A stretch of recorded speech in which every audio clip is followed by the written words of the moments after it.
Welcome back. One of the bathrooms we recently renovated started off looking like this. Here are the cliff notes on how I got from this to that. Today we have to work on removing the tiles off of this wall. And we might as well get the light out of the way, so remove these nuts and pull it right off the wall. Make sure you have the breaker off. Now when we reinstall the new light, just notice all the colors are matched here. Alrighty, now it's time to remove these tiles. So I have these tiles and wallpaper, so I'm going to remove everything. You can use this oscillating saw, but remember, the drywall is only a ½ inch deep. So now I jump to the end to show you where all the studs are. So they're every 16 inches. Make yourself a hole, find one of these studs, and use your hammer or pry bar and just start ripping the drywall off. This part is not hard, it's just hard work. It's just a lot of pulling and a lot of cleaning. Now for example, if you have tile on your floor, you're going to need to rent a demo hammer. It's honestly just a little mini jackhammer, and anyone can run it. I even posted a video of my 3-year-old doing it, but I can't put that on here to get taken down. So between part 1 and part 2, so far there's nothing there that most people can't do. It's just a little bit dirty and some hard work. It's time to demo the shower. To start with that project, we have to remove a few things. We're going to start by removing the faucet handle, and most of the time the screw is just hidden behind that little tab. Now all you're doing is just removing this faceplate, so you do not have to shut the water off. You certainly can, of course, but you don't have to. Let's move on to removing the shower head arm. Just use a screwdriver for a little bit better leverage. It's time to remove the tile. And we know that there's obviously water lines behind these walls, so we have to be a little bit careful. So what I'm doing is just using a hammer and I'm getting after it. Start with subtle hits, break the tiles, then you'll break the wall behind it. Now it's time to get the shovel out and take it out to the dumpster. We're going to want everything nice and tidy for waterproofing the shower. In this case, I simply used Red Guard. Red Guard is purchased in a 5-gallon pail, and you can simply put it on with a roller or a brush. And now we're ready for tile. So basically what I do is I take a template right here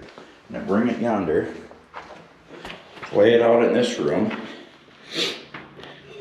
and we just square everything up. You can see my cut lines cut all the way around, and then I got my drain in the middle there. We'll do that, we'll cut it and we'll throw it in. And of course, to make things a little bit easier, you can number each individual piece so you don't have to worry about mixing them up when you take them and throw them in the shower.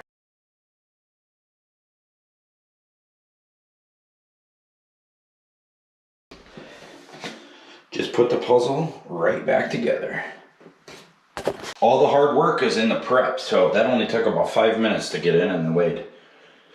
And well, now there you have it. That's how we updated the bathroom.